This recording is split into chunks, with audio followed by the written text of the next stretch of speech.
There is this ancient torture method, and I always think about it because I think it's interesting, and I don't mean that that is an interesting thing, but where they would lean back the victim and they would drop a drop of water on their forehead, and it seems like nothing, you're dropping a drop of water on somebody's forehead, but when it's done after a while, it gives the person it affects the person mentally. Yes. So it's kind of like if I come and say, Pastor, a drop of water fall on my head, alright, that is not a story. But when you think of relationships that break or have challenges, many times it starts with something small. So let's say somebody comes and say, hey, Pastor, my husband not putting his plate in the sink after dinner every night. That is almost saying, hey, a drop of water fall on my head. That's a complaint. But when that person deals with that over every day for 10 years, if they come in your office and say, Pastor, I'm leaving him, or I want a divorce from this person, that's a story. So you're thinking, okay, I don't want to bother the pastor for the drop of water technically falling on my head. But when it's time to leave, is that when we're going to say, well, we apply wisdom to leave or to stay?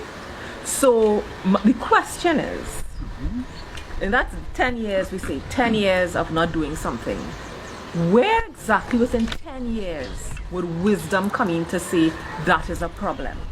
Hence, how do you apply wisdom in small circumstances? Because many things start small, but it doesn't seem to be a problem. And if or how does wisdom even come in?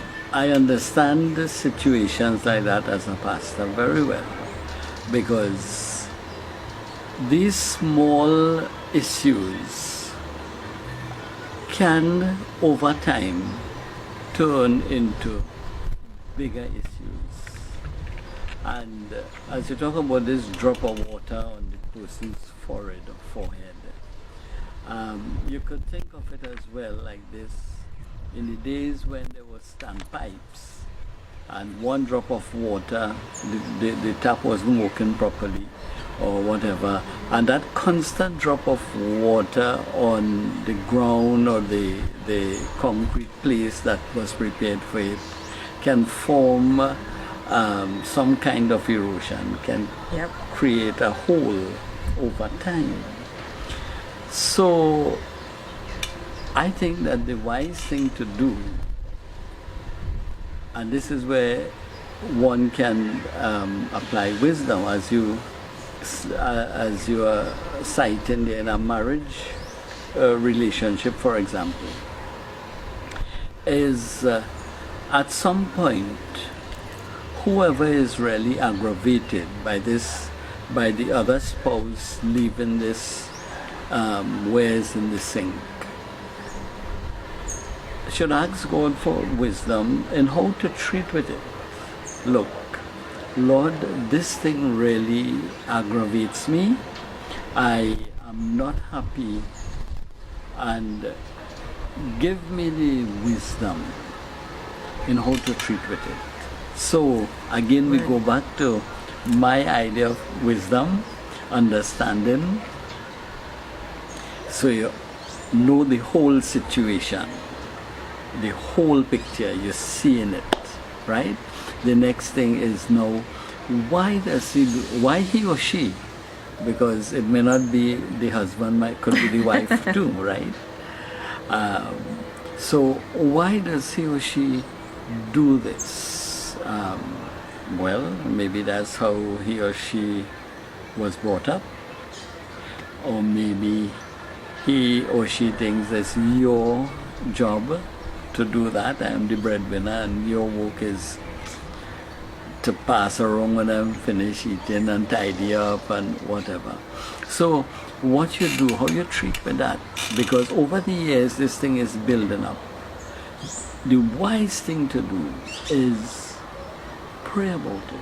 Say, Lord, give me the wisdom how to deal with my spouse. Remember that this person is your spouse. This is somebody that you married. This is somebody that you, at some point in time, you loved. So you ask the Lord for the wisdom. And again, the third part of wisdom is discretion. So you understand the whole picture. You have the insight into this, why he or she behaves this. the way that he or she does. Now, timing might be important. When to speak with him or her, what to say to him or her.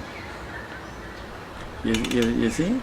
So, yes, I think that it is relevant, Sister Rebecca, in what you refer to as small situations, Right. because wisdom is the principal thing. We need wisdom all times, in every situation. And the Bible tells us that if we will apply wisdom in our lives, we will live happy lives, we will live successful and productive lives, and generally speaking, we will be a happier people and person. So we need to start applying wisdom. I will say yes. Okay, great.